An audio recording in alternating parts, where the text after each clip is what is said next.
So Mind Your Biz, welcome to the Crypto Princess channel. How are you today? I'm doing quite well, thank you. Awesome.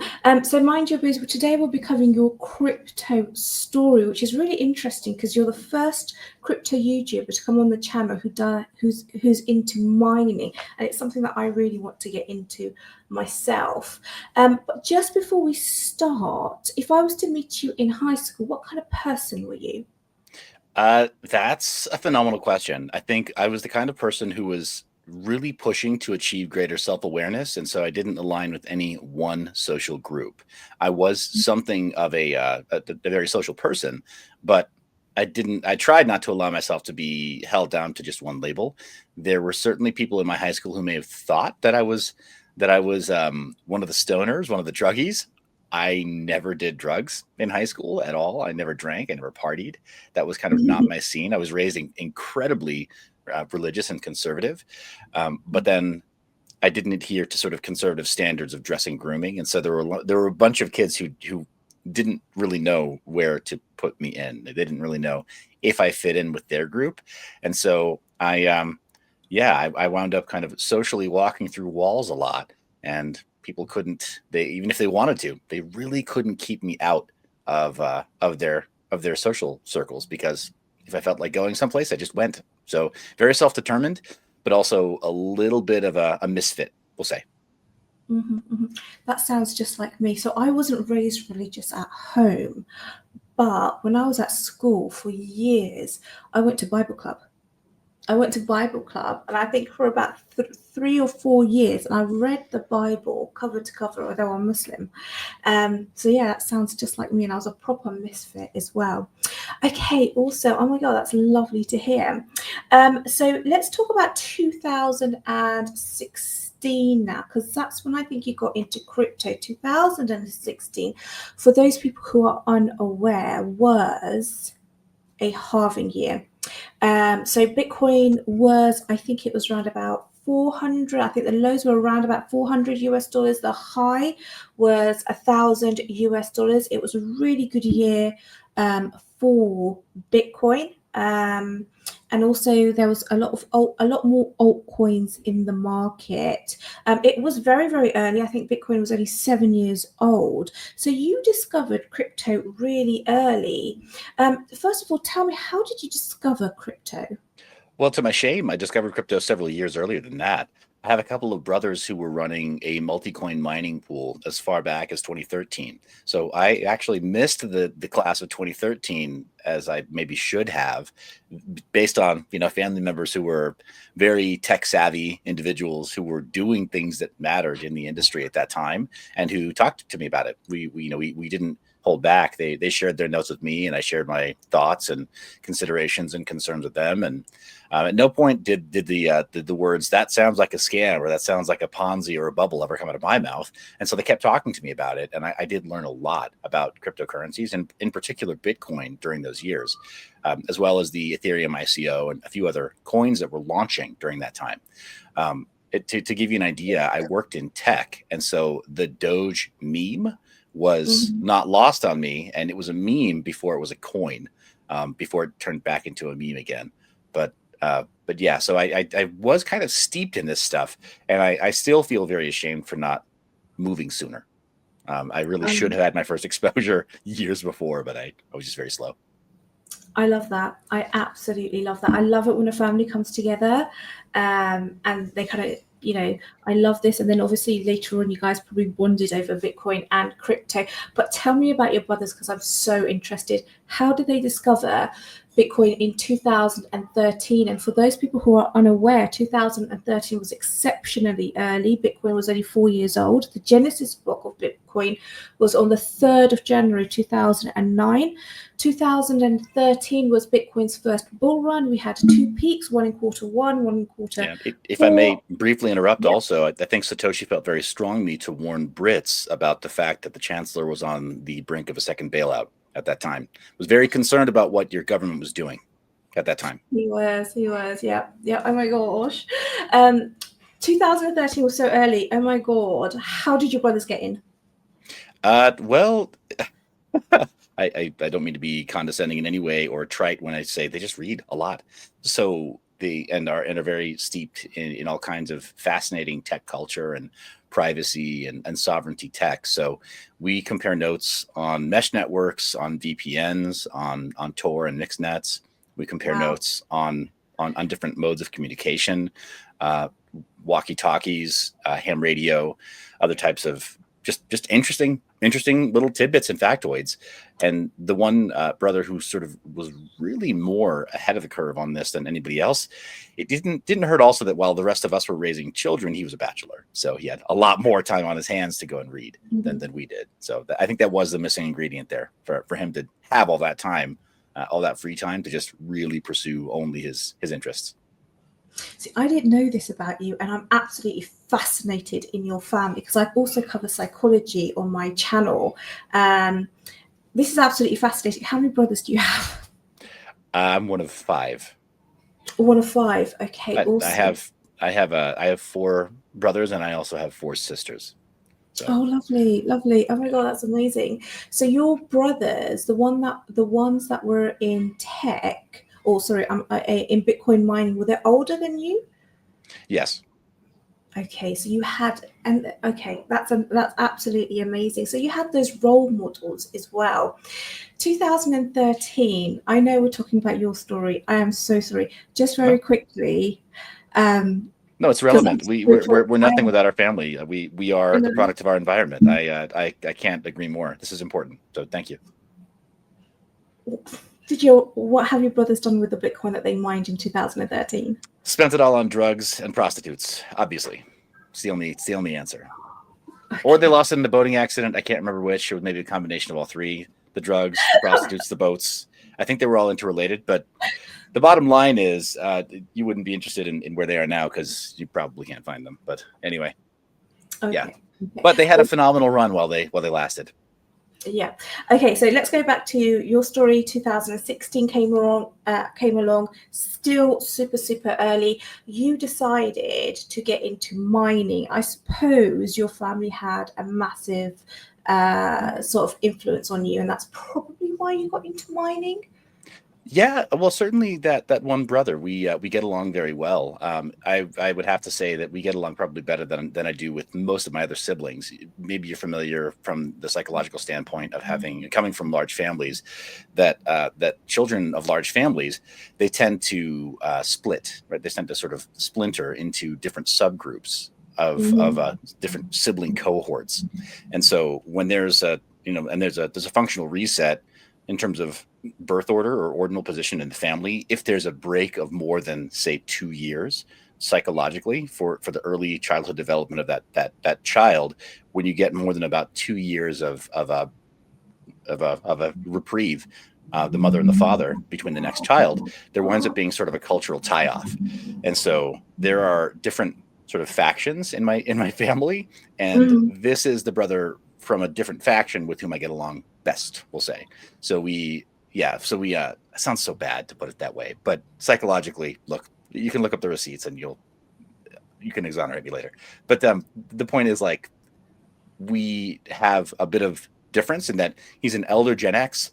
I'm almost straddling into millennial territory. I'm not quite. I am still technically Gen X. So we have enough culturally to share that we're not complete foreigners to each other. It's not totally strange that we would talk about different movements in culture and in pop culture and whatever else. So it's not like it's not like we're complete that estranged based on just generation divide, because we're not. We're fairly close, but no, we got along very well. We would talk on a regular basis, and so when he was discovering his first lessons about Bitcoin and cryptocurrencies, we had a relationship such that he just didn't hold back. I mean, why would he? He would want to share anything that he could about something he was very interested in with me. And at that time, also, me working in tech, I had a crossover job that was very tech heavy, education focused, and then retail had a retail emphasis in that I needed to go and take care of, it was several dozen retail outlets in Central Texas. And if you know Texas, it's huge. The place it's gigantic. So my job entailed a lot of driving, and that required a lot of for me anyway, to keep my sanity, a lot of phone calls while I was on the road, and it wasn't always business all the time. So occasionally we'd have a 3-hour long call about like, hey, what did you learn about crypto today? And he would tell me like, oh, there's a thing called Ethereum. If I want, I guess I could give up a Bitcoin for one of those, but who knows? Maybe it's a scam. Nobody can tell. Mhm. They're doing this thing called an ICO. It's kind of like an IPO, but with a coin. And I'm like, oh, well, good luck. Don't get scammed, I guess. So yeah, very early.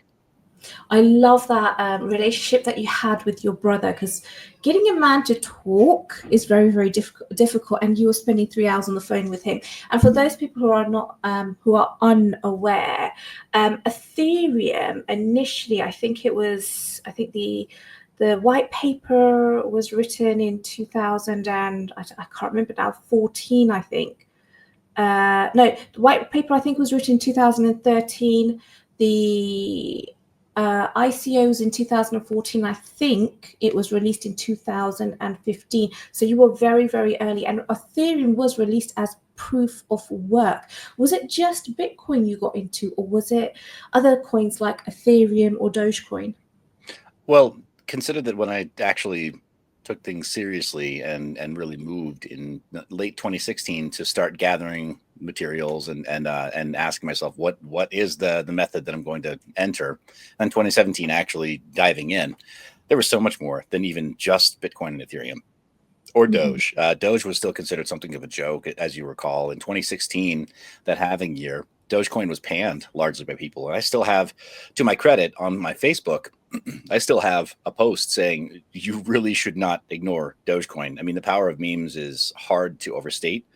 And I feel like that was a very good call. Now, had I matched that call with the conviction to acquire even just $500 worth of Dogecoin, we'd probably be having a very different conversation about that. But I do feel like I chose some coins that would endure from that time forward.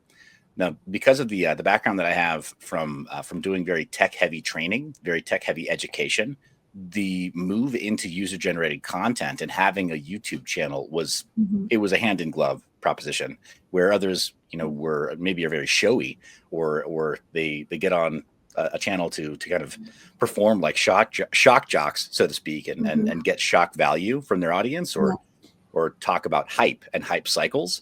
I was legitimately in it for the tech. My background was taking 15-page long white papers published by Microsoft, and then with the team that I worked with at the time, distilling them into an 8-hour classroom where we needed to get measurable takeaways, key takeaways, instilled into the minds of our students, and we needed to measure going in and coming out of that classroom what we had taught them and what they retained.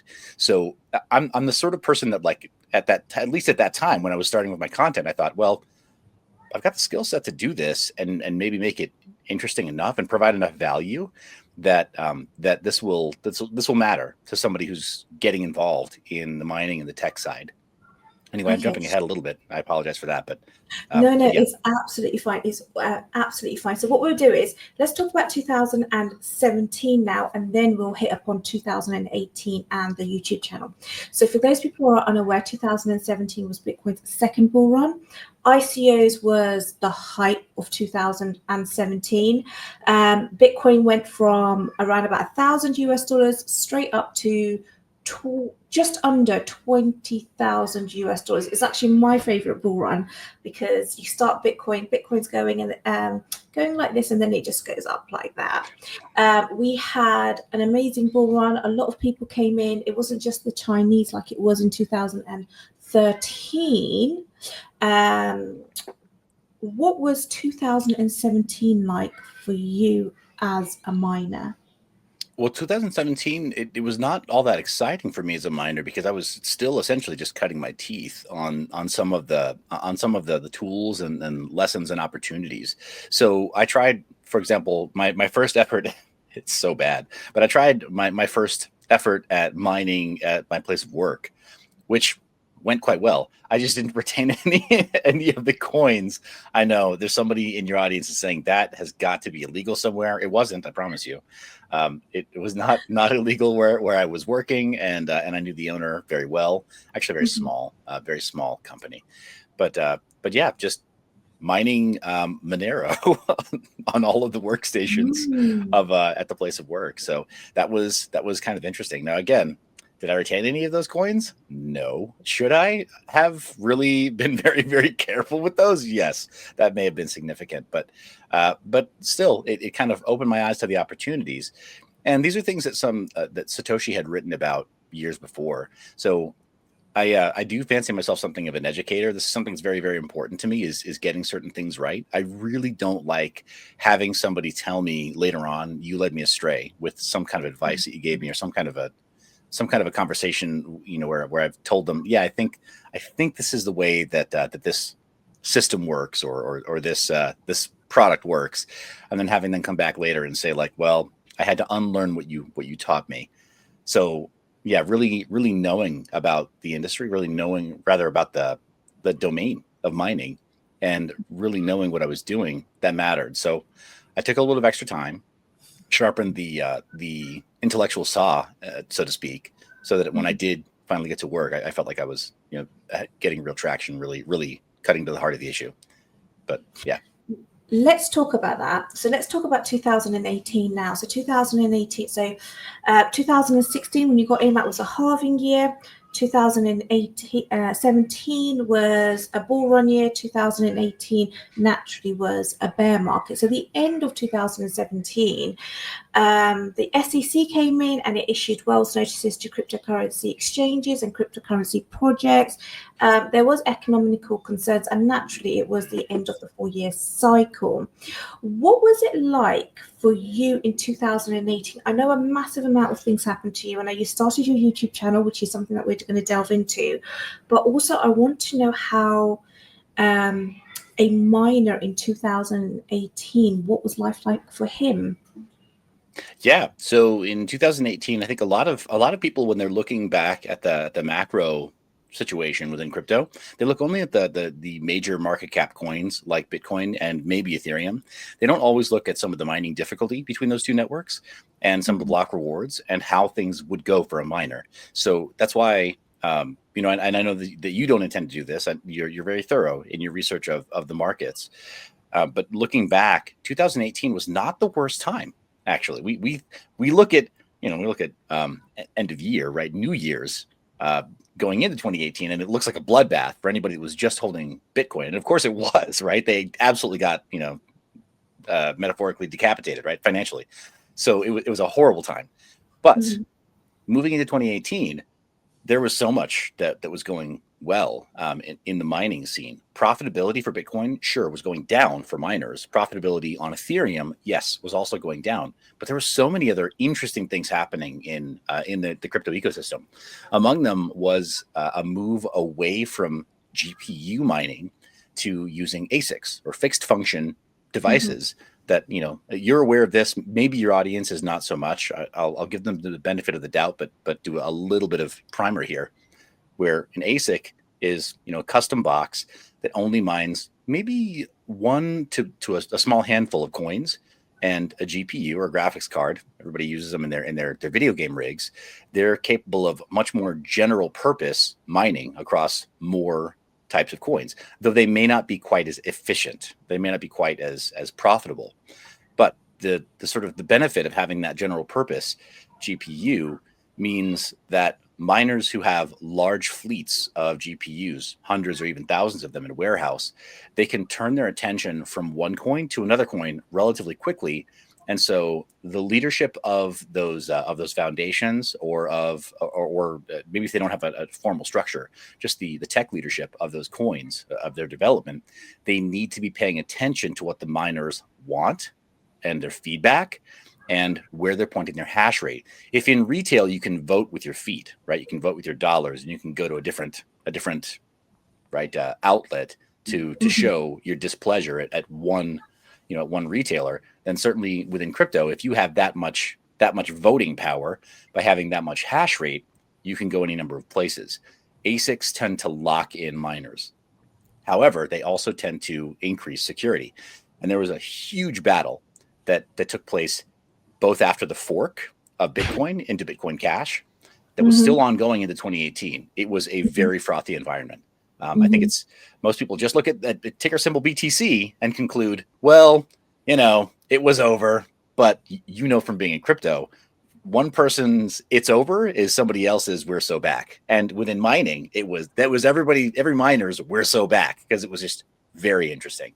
A lot of things going on, small projects, so smaller caps, but and I guess higher stakes too, because if you chose the wrong coins, you mined for naught, and if you chose the right coins, you did quite well.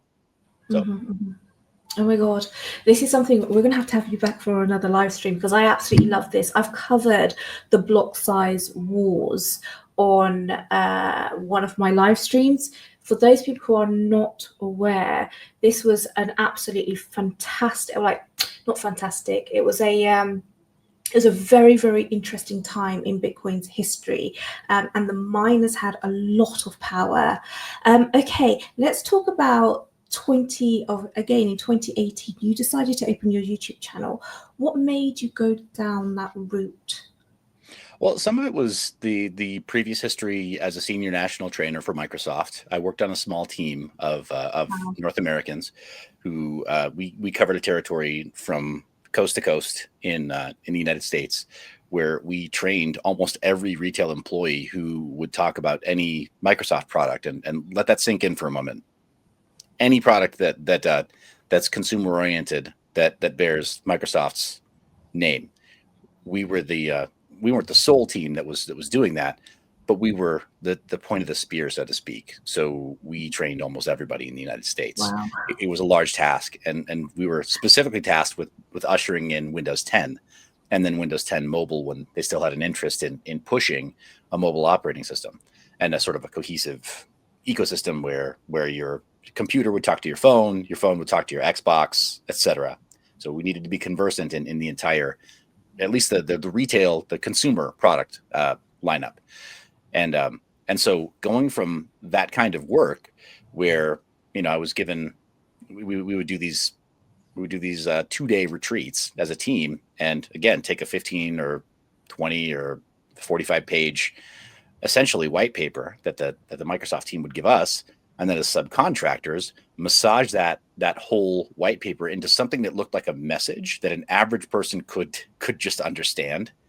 Well, this was before the age of LLMs, so we had our work cut out for us, and beyond what LLMs can do today, we needed to be entertaining and actually ensure retention. Most LLMs can't ensure learning retention, even when you prompt them to do so. So we use that human touch to be educational but entertaining first. And I thought, well, this is probably an okay fit for a YouTube channel. Let me see what I can get into that for me piques my interest. And so I have my interest anchored firmly enough into this new domain that I can find some of those little nuggets and distill some real value into a video for an audience. And so I debuted with a few videos that they were so rough. It was voiceover and just a spreadsheet on a screen with me discussing why miners needed to reprioritize what types of gear they acquire. Most people, at least they're starting with mining. Yeah, it's very easy to spend. If you're not, I'll leave investing aside, very easy to spend in the mining ecosystem. If you have it available, very easy to spend and lose $20,000, $50,000 overnight because you bought the wrong gear, and you bought it in bulk because you thought, I'm gonna pursue this, with at scale. I'm gonna be doing great this time next quarter, and before you know it, you're left with nothing but an electricity bill. So yeah, I kind of attacked that with my first videos. A couple of them did very well, and then it really was not very long before mining operations that were local to me asked if I could assist them. And then I also brought my calling card to them and said, I've done this video here. I've shown that I know how to acquire the right equipment. Most of you don't. You simply don't have enough time. If you're an executive at this, at this company where you're attempting to, or running a fund where you're attempting to scale up a mining operation, if you don't have somebody internally whose only job is to do this kind of analysis, then you need somebody like me to come in and co-sign some of your acquisitions for equipment. And that turned out pretty good. for the first year. I transitioned very quickly from only doing content to quickly also doing paid consulting work. And that garnered me a bit of hate among the content creators because they couldn't do both. So there. Mm-hmm. That's amazing. That's absolutely amazing. And how much of an audience did you have back then? Hardly any. That's a beautiful. It's a bit like business development in real life, and I'm sure that you're familiar with this phenomenon from being a professional yourself, or a very self-directed person. You don't need a network of 50,000 people in real life to do incredibly good business, and to live very comfortably, as I'm sure you're aware. You can usually get it done with 20 to 50 of the right people. And then more than that is gravy. It's phenomenal. You always want to be expansive, of course, but once you connect to the right people, those, I'm sure if you're auditing in your own life, those who've actually helped your business genuinely grow and do transformative work, it doesn't distill down to that many people. So my audience was not huge at the time. It happened to capture the attention of a few people who were, who could actually do something in the real world instead of make a comment on YouTube. Yeah. Okay. Awesome. Okay. So 2019 was a recovery year. Let's talk about 2020. So 2020, for those people who are unaware, was another halving year, which is very interesting in the world of mining, because this is where the block size rewards get cut in half and the scarcity then pulls it up into 2021, i.e. the bull run. So after a halving year, you have a bull run. So another thing that happened in 2020 was the pandemic. A lot of people were dying. There was a lot of confusion. There was a lot of uncertainty. Nobody knew what was going to go on. I'm not sure. Princess, I sorry for the interruption. I have to protest. Miners knew very well what was going on, because for our supply chains, we needed to pay attention to the Chinese news. So in 2019, when others were very concerned because the market dropped off, even for the altcoin market, and as you recall, the price action for Bitcoin was cut in half again, where we were making jokes about how at about $6,400 per Bitcoin, we were making jokes that it was a stable coin at that time. Nothing could be further from the truth. And that haircut that we all took just after the 10th anniversary of the Bitcoin white paper on Halloween 2018, the day following, after that point, there were still opportunities, but the full bear market as such didn't really begin in my mind until that night. That was the one that showed all of the elements of contagion into altcoins. So leading into 2019, that completely erased the profits for most traders, because let's be very honest. Traders think that they're strong until they're faced with unpredictable movements like that, a 50% haircut from the market leader, and then they realize, oh, I may have just had bull market muscles. I'm not really as strong as I thought. They are like that, yeah.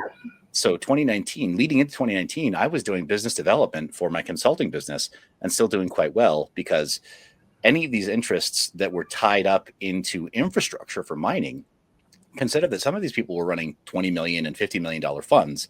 They weren't looking at the price of Bitcoin because they weren't trading at that size. They were attempting to build infrastructure at that size. It's a very different game with so many other variables. Oh my gosh, I didn't know. It actually makes sense now you say it, actually. That's amazing. Okay, so let's look at 2020, halving year, pandemic hits, uncertainty. Sure. You didn't leave crypto. Yeah, I apologize for the interruption there. All that preamble was to say just really good what you said. I wasn't aware of it.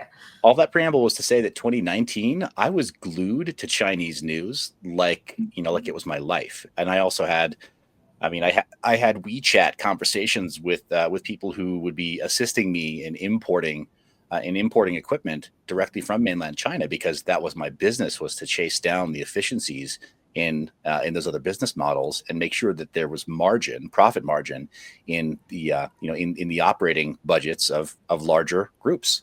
I mean, that was the whole reason that they retained me as a consultant, was to make sure that they weren't losing their shirts in 2019.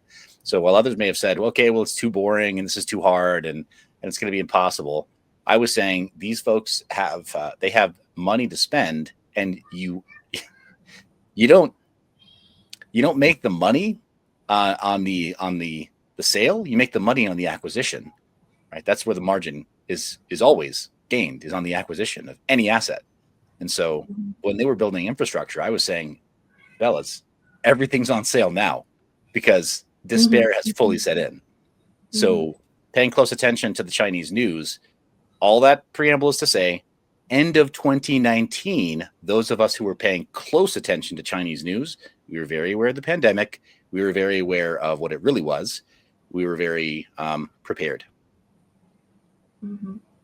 And then I suppose in 2020, were you continuing on this phase of just building infrastructure? At that point, no, because of the sort of the general chilling effect across the globe of doing business with China and having import-export with China was chilled in 2020. That was the unfortunately the side effect of the entire pandemic that started in Wuhan in the virology lab there. But for those of us who were paying close attention, we knew exactly what it was. But there was a chilling effect of doing commerce with China at that time. And so in 2020, that's when I really did focus a lot more of my efforts into content creation, doing even more founder interviews, and then doing interviews with more interesting projects and branching out a little bit more on the content creation side.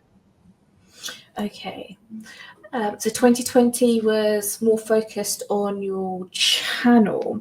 Let's talk about 2021 now. You started to do collabs with your channel. Before we talk about the bull run, you started to branch out and you had more collabs with your YouTube channel. Tell me about that. How was your YouTube channel growing? It was growing a bit more. I was bringing in a greater variety of projects, and I had a pretty strong focus between 2020 and 2021 on privacy-oriented projects, where prior to that point, I had a passing interest in different privacy tech, but in 2020 and 2021, I realized this is going to be the next major threat to Bitcoin and cryptocurrencies in general. And I think that history has proven me right in that before ETFs were approved, what did the United States government do?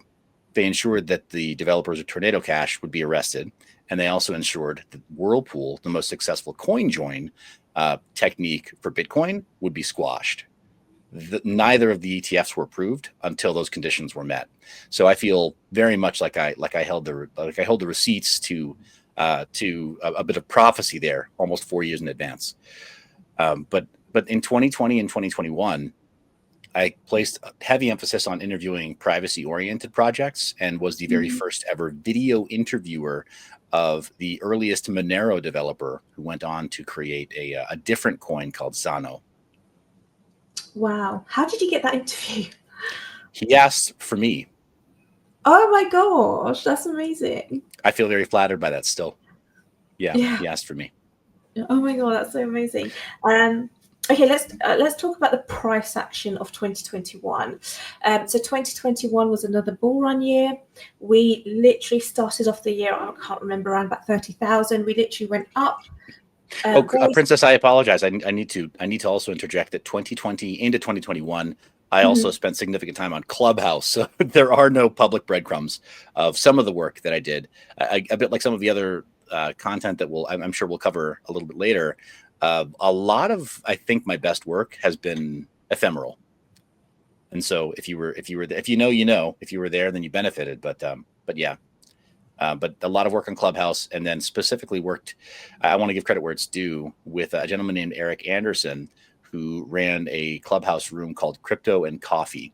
There I did a daily show alongside Dr. Jack Cruz, who, if you're not familiar, is the primary physician for, oh gosh, why am I drawing blank on his name? Jack, the founder of Twitter. Jack Dorsey was the primary physician for Jack Dorsey, and wrote some policy for Nayib Bukele in El Salvador, and has been instrumental in influencing RFK Jr., though he's since distanced himself a bit from RFK Jr. I count myself extremely fortunate to have been there. I don't mean to say any of that to brag. I was just in the right time in the right place, and so I took advantage, and I added value wherever I could. But a lot of that work was, lost to those ephemeral rooms in Clubhouse. That's amazing. That really, really is. Congratulations. I'm really impressed, actually. I think it probably ties back into the work that you were doing at Microsoft. So you could break things down and get people to understand things and build your content like that. That's really, really cool. Okay, 2020. Started off the year, I can't remember, around about $30,000 US. Literally went straight up very steeply until April 2021, April 2021, where we hit the local top of $69,000 US. Price cycle top was hit. We had the China FUD saying that they were going to ban Bitcoin. Bitcoin fell 50%, and it kind of ranged for a few months, ran about the 30,000 mark. Bitcoins were taken off the exchanges. The supply shock led to the second peak, which was in November 2021. We made the all-time high at $69,000 US. SEC came in, issuing more Wells notices. There was economical concerns. We slid into a bear market, and naturally it was the end of the 4-year cycle. The price of Bitcoin literally went parabolic in 2021, but it was very, very difficult. It was a difficult bull run because we did have all of that China FUD as well. For you as a miner, what was it like? Well, at that time, I was running mining rigs only part of the time. I think it's fair to characterize me as as an early. I did mining primarily as an onboarding and education piece. So, to help fill my kinesthetic learning, the puzzle, that side of the learning modalities that I require to understand more about cryptocurrencies. So at the time, I wasn't mining at scale. I was mining a little bit off to the side. But no, the difficulty of the 2019 going into the 2020 year, I did sell off a significant amount of equipment, and I did so very intentionally to cover living expenses. I don't want anyone on your channel to presume that I have some hidden massive cache of life-changing wealth in cryptocurrencies. Like so many others, I did struggle at several periods during that time, despite earning very healthy cash bounties from some of these mining companies, and then occasionally a little crypto bounty here or there. But by and large, crypto bounties that I've earned, I've spent a little bit like Taco. To be in this industry for longer than one half of a cycle, you must bleed. You must bleed with the industry. If you haven't paid your dues yet. And I paid my dues very heavily during that period, because COVID also made everything, as you recall, everything in the world very difficult. Even knowing what was, a little bit of what was coming, it didn't make it easier. The situation was quite fraught. So I did have to sell off a significant amount of equipment. I acquired other little pieces of equipment. I definitely got into node infrastructure, so full node infrastructure for Bitcoin. Oh my gosh, I've got a visual aid. Let me grab it real fast. I know you and your audience will appreciate this. Okay. But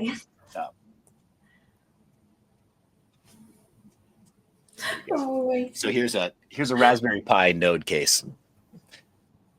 As one does, I learned about 3D printing as well as laser engraving, and I started making. That's a little hole for a fan right there. So this would hold a Raspberry Pi. I apologize, that little black curtain prevents me from grabbing a Raspberry Pi to show you, but little mounting holes there. And let me refocus that. But stop that down a little bit. But that right there was the official logo from the show that I did every day for several hours with Dr. Jack Cruz. I still cut myself again extremely lucky to have been able to met so many really great people, but that became something that I did primarily just to break up the monotony of knowing that that I was not profitable mining, and knowing that I would need to do something to change my family situation. I have dependents who rely on me, so I can't tell them like, okay, well, just wait 6 months, we'll be fine. It doesn't work. So okay. I also know in 2020, 2021, 2021, 2022, you were on other shows. You were collabing with BitBoy, and you guys were having this competition, this challenge. Do you want to tell us about it? It's quite funny. yeah, no, I had a blast. So I still appreciate the entire staff at the BitBoy Crypto channel who have now splintered into Discover Crypto. I really do appreciate the risk that they took on me as a creator, because at any point I could have decided to engage in toxic influencer culture, and they didn't know, right? They weren't sure. It's always a risk working with people who publish online. You really don't know who you're interviewing with, and within cryptocurrencies, there is a non-zero percentage of the time that you are actually working with intelligence agents or people who are handled by intelligence agents. Just to say, not to scare you too much, but if you are a citizen of the UK, I promise you, MOD is interested in what you have to say, in the same way that here in the States, DOD is always interested in what we have to say. And I also predicted on Clubhouse that we would get to this point where it would be considered a matter of national security to look into these conversations about Bitcoin in particular. Here we are, where the global net hash of Bitcoin is of interest to our defense agencies, and I think rightly so. I think rightly so. Our fiat currencies are failing, and they were they had all of the intelligence in the world to know that they would. So anyway, just not for nothing, the influencer world is very weird. I love it. I don't know that I would fully trade it for anything, but there are reasons that I don't publish as often anymore, and that I'm moving in other directions now. But 2021 and 2022 was very interesting in that, and I would never say anything. I would never say a bad word publicly about Ben Armstrong. I think that I think he's a very tragic figure, and I don't think that does him justice or does me honor, to myself as a person, to be cruel after all he's been through.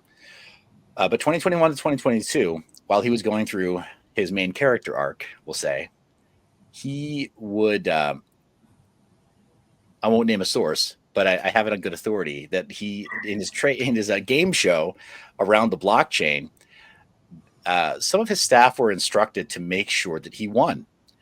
And I don't know if it was just sort of, like you said earlier, the rebellion of children, right, or of employees, or if it was me being a little more exceptional on some of those shows. But I think I still hold the record for beating Ben Armstrong on his own game show the greatest number of times. And I took great satisfaction in that at the time. I think it may be fair to say I was going through my own little mini main character arc myself. But yeah.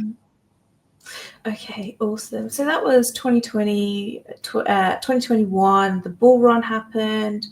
2022 was a bear market. If we go from 2022 to last year, 2024, so 2022, the bear market, 2023, the recovery year, and 2024, we'll do 2024 by itself because so many things happened in 2024.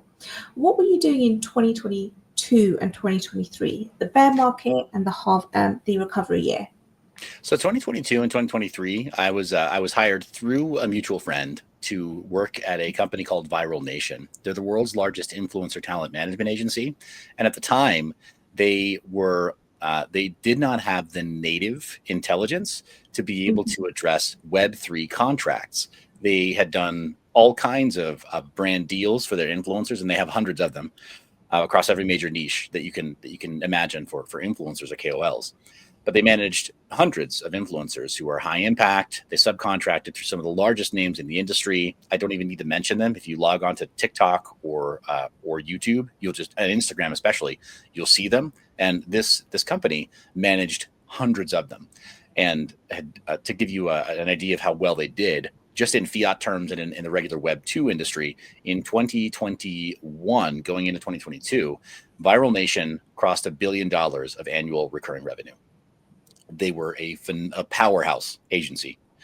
based out of Toronto, Canada.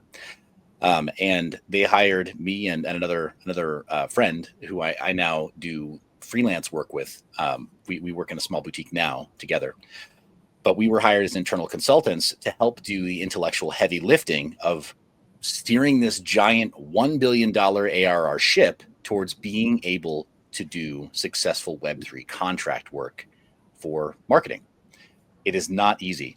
When a company is used to being able, just no questions asked, being able to accept a $15 or $20 million contract from the likes of Coca-Cola or Adidas, you can't let them use the same procedures and onboarding processes to bring in a client from Web3 or cryptocurrency. It's just not legally smart. It's not a wise thing to let them do that. There will be considerations that of a necessity require greater due diligence, that require ongoing due diligence, that require damage control. And to give you an idea, at the time, my now business partner, separate from Viral Nation, who was working as an internal contractor as well, he warned them about the FTX collapse 2 weeks in advance. He's a phenomenal skip tracer, has given significant amount of intel to Zach XBT, if you're familiar with his work on Twitter, yes. As well as Ian Carroll more recently, because his background was one of the early, was an early contributor to the hacktivist collective known as Anonymous. So he's quite connected. You're quite connected. Oh my gosh. No, I'm just another person in crypto. We all have our stories. Sorry, carry on. Crypto is a very interesting and weird place. And again, I don't know that I would trade the experience for anything. Got one life to live, and this has been great. But my business partner, who's very connected, I would never steal valor. This is all his doing. He knew that FTX was going to collapse weeks in advance. He knew that there were problems at Alameda in terms of misappropriation of funds between FTX and Alameda, and he had an early warning. And he told our, I'll just call them our handlers at Viral Nation, and they didn't believe him. They said, okay, well, what do you mean? We know the Bankman-Fried family. We know Sam. This is a good family, good Jewish kid. We know him, because this is the circle that we're running with between Toronto and New York. And so, if you catch my drift, so it's just a very, very interesting conversation that we're having. They're swearing up and down that things are fine. My now business partner is swearing up and down that they're definitely not. And it's okay, just do us a favor. If you want to trust your consultants internally, then if you don't want to trust them, then fine, but you pay us very well. Maybe you should. Maybe you should listen to a little bit of what we say. And they said, fine, okay, we'll wait a little while. We'll put a pause on anything in our deal flow pipeline that's touching Alameda or FTX. And we said, thank you. You just wait a minute. And it wasn't long. It was 2 weeks later. FTX collapsed. The contagion spread, as you're aware. The industry collectively got one, maybe not just one black eye, maybe two. They really did a number on us, right? It was very difficult doing anything in the industry. Voyager, Three Arrows, just there was so much that went wrong during that year. And FTX was just that really solid knockout punch for a lot of third parties who were interested in joining Web3. And I felt like we were positioned to see very clearly how a large company that was evaluating Web3, they washed their hands of it after that point, Princess. I mean, my business partner and I, we did what we could internally to say, okay, you can set up different organizations here. My role there internally was to assist with their operations director in setting up an offshore company so that they wouldn't have the liabilities of operating out of Toronto, Canada, of all places, in Web3, with very high liability being in that particular country. And so helping them set up an offshore company that would pass muster, be very legally above board, and showed them, okay, well, look at how the large players do it, such as Binance or Kraken. How many different territories did they have a legal registration in? For both of them, no less than half a dozen for each of those entities I just mentioned. Each of those companies I just mentioned, they have a half dozen entities or more, and they're all publicly listed. They're not trying to run shadow organizations. They're just trying to make sure they can continue business if the CRA out of Canada or the IRS out of the United States sends them a notice, or the SEC sends them a Wells notice and says, we don't like this aspect of your business. They know, well, if we're locked out of the US for, say, 3 months or 6 months, we're still doing fine in UAE, or we're still doing fine over here, or we're still doing fine over there. And yes, these territories play nicely with each other. UAE and US get along quite well, as you know. They're very good at information sharing for certain things. But when it comes to finance, a company that's interested in keeping money flowing so that their business doesn't die, you have to have those assurances of more fallback entities. And so, anyway, without being weird about it, that was part of my role, was just letting their director of operations know, like, you should consider this, because if you guys are serious about crypto, you can't play the way you did when you were in Web 2. It just doesn't work. Again, there will be no Coca-Cola of crypto that can just hand you a $25 million check and you not do a little bit of a stutter step and get ready to really perform like an advanced athlete. Like there are a lot of hurdles ahead of you. So it was an interesting time for sure. But that was my vantage point during that period when everybody else was saying the sky is falling. We were running through the pitch trying to avoid the pieces. You were worth your weight in gold. Like, well done for that. You're too kind. I must have been really happy with you. Yeah. Okay, let's talk about 2024, last year. Now, last year gave a lot of legitimacy to crypto. We had the ETFs for Ethereum and Bitcoin approved early in 2024. It was a halving year. It did quite well. Bitcoin has done quite well. Altcoins haven't really performed. We had an alt season in quarter one. We had a smaller alt season in quarter four. We did have an extended meme season. Trump ran on crypto. One of the things that he ran on was crypto. We had our first president in the White House who endorsed crypto. I know you're in Canada, so I don't know how you feel about Trump. Oh no, I'm definitely not in Canada. Are you not? But bless you for thinking that. We'll just say that for the record. I'm very picky about disclosure of where exactly I am in the United States, but I am in the United States. Oh, okay. I apologize. I don't know where I got Canada from. But last year, there was a lot of things that happened in crypto. What was your experience of 2024? It was difficult. After leaving Viral Nation and starting a smaller advisory boutique with the other consultant that I worked with, did all the heavy lifting with inside of Viral Nation. There was a third person that we worked with whose primary job it was to just be a pit bull and make sure that they couldn't bully us. Who I very much appreciate the cover that this person gave us. But my now business partner and we went on to create a small advisory boutique, which started as just kind of a marketing boutique. But we catered to the high end, so contracting some of the larger names in the crypto industry. And we've had a couple of very large wins there. But that was 2023 into 2024 that we had a couple of those. I think it was earlier 2024. I think we had one large campaign that we ran, which I can't talk about publicly, but I think what I can say is that it was high impact. We subcontracted channels such as Crypto Wendio and Altcoin Daily, and that level of crypto influencer. But I don't think I can even hint at who the client was. We had a very very restrictive contract with them. But that was a weird year for me, Princess. It was a very very weird year for me.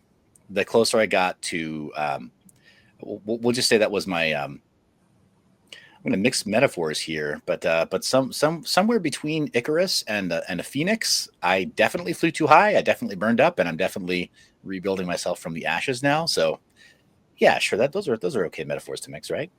Okay. So 2024 was a difficult year for me, to be sure, and then 2025 has been me sort of rebuilding myself into something else.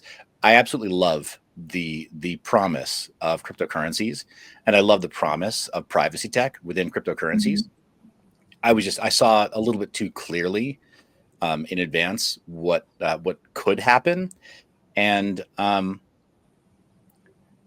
if you want to take on karmic debt to your soul, be right about something like that, and then don't be loud enough. I still feel like I didn't warn enough people with the areas in which I was right, and I didn't prepare myself enough within the areas which I was right. So, in 2025, you might say that I'm continuing my penance for making a few calls and maybe not publicly enough, and maybe not warning enough people. But yeah, 2024 was difficult in crypto for me. No two ways about it. A few small wins in that advisory boutique, in that marketing advisory boutique, but certainly not enough for me to say that that's the only thing that I should do with my time in my life. I think in our DMs, I even mentioned to you, I'm kind of moving in. I'm integrating another direction in my life where and this started in the end of 2024. I just kind of felt in my heart of hearts that I really need to be using whatever platform I have to not only talk about cryptocurrency and privacy and sovereignty, which I think are, when you think about it long enough, you do realize that it boils down to sovereignty, and that privacy and cryptocurrencies are merely tools to maintain sovereignty or sovereignty of the individual and their family, to protect oneself.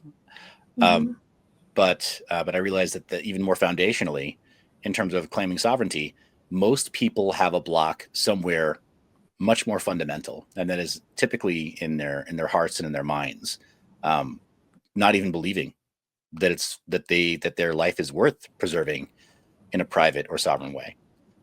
So I've kind of been moving in that direction. Yeah, maybe I'm just turning into an old hippie. I don't know, but yeah, I really think that was the takeaway for me in 2024 was, okay, I may have some karmic debt to erase. So is that weird to kind of pivot that direction? That's how I feel about it. Yeah. Okay, no, that's fine. That's 2024. Let's talk about 2025, because you're now raising up from the ashes. How's 2025 looking for you? How has it been, and what are your goals for the future? Well, I'm so glad you asked. I may have jumped ahead a little bit, but 2025, I think what I've been focused on primarily has just been getting well. I had a health issue at the end of 2024, and then at the beginning of 2025, where I had a very intense heart issue that affected me in 2025. I had an intense amount of dental work that I had done end of 2024.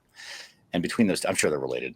I'm sure we're going to find in some holistic medicine practice that, the dental work was related to other issues, and, created a cascade of health issues.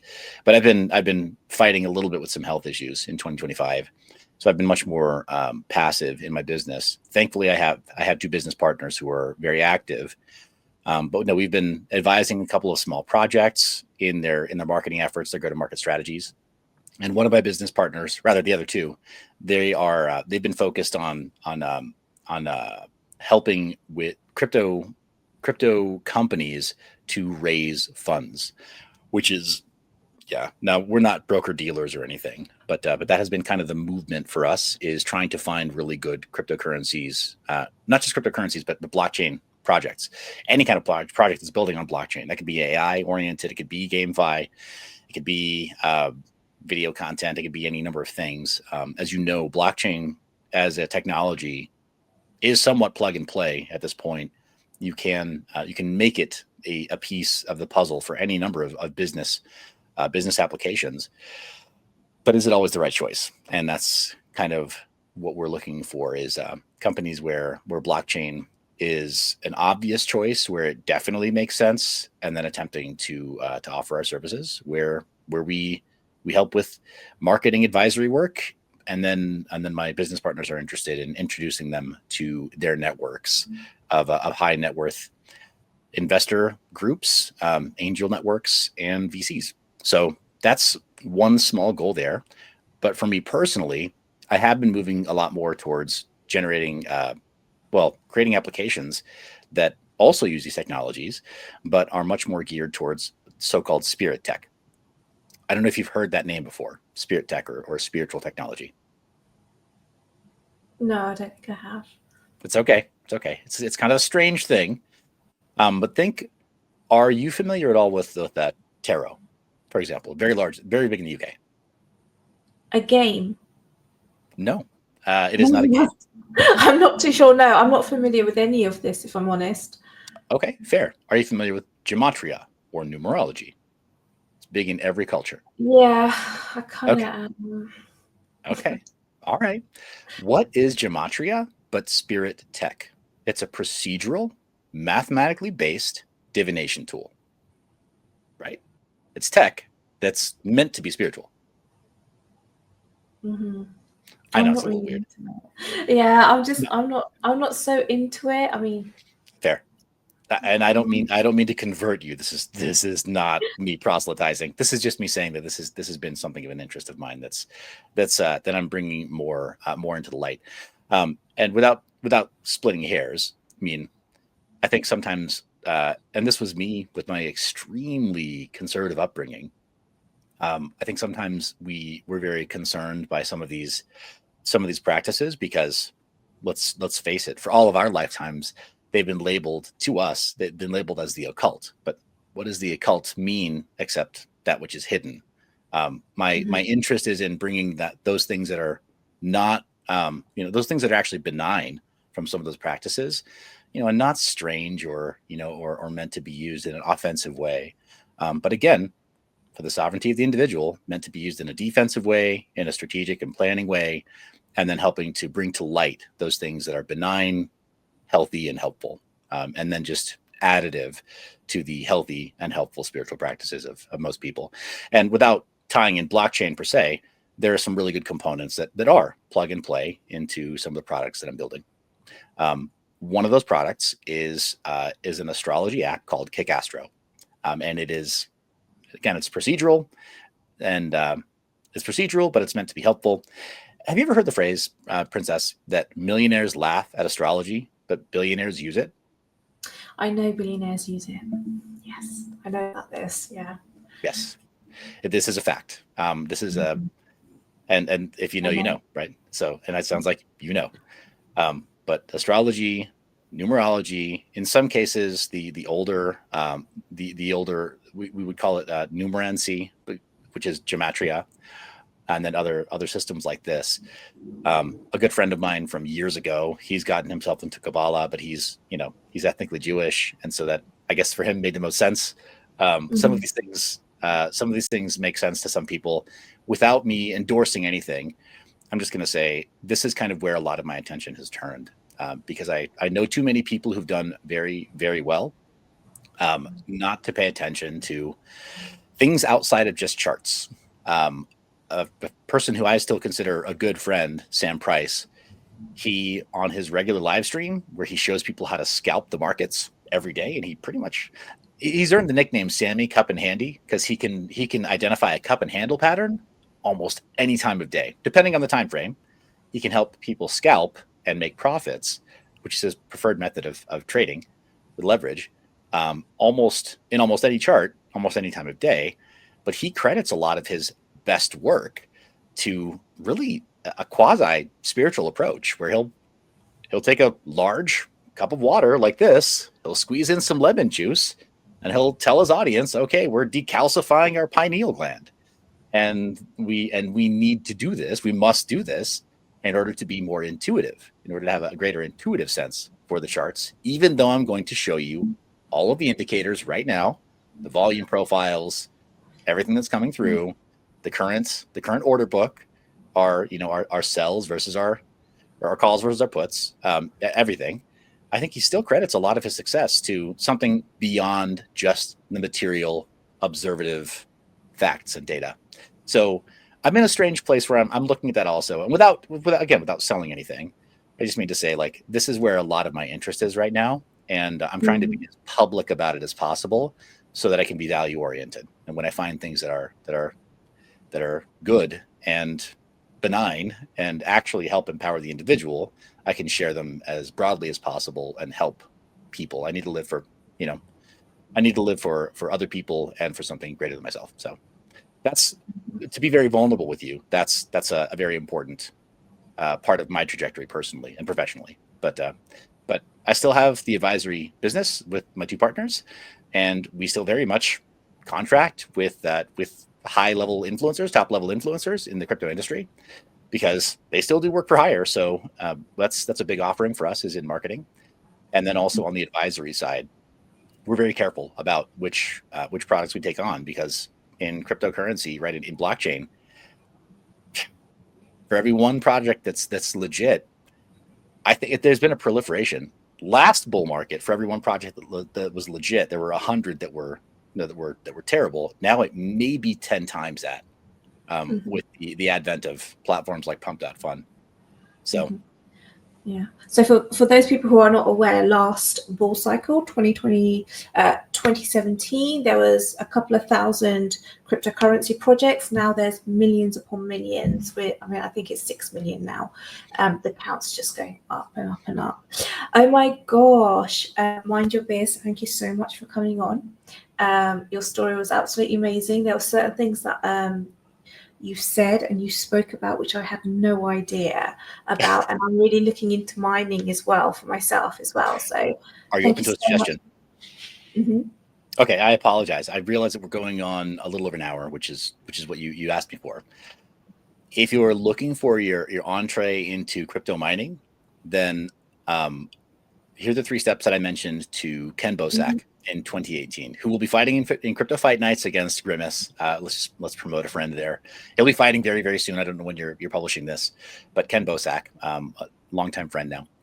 But what I shared with him is, take stock of what you already have. If you have any computers lying around right now, and I mean an old laptop, a Raspberry Pi type device, a small Mac Mini, anything you have lying around, take stock of what you have. Use a couple of online tools to measure their performance, and just begin mining with anything you have. Do not acquire gear until you know how to mine any one thing profitably with what you already have. That's my advice, if you're open to it. That's very, very good advice. That's really, really good advice. And thank you so much for sharing your crypto story with us. I learned so much. Yeah, no, thank you for the time. And I appreciate that. This has been an absolute pleasure.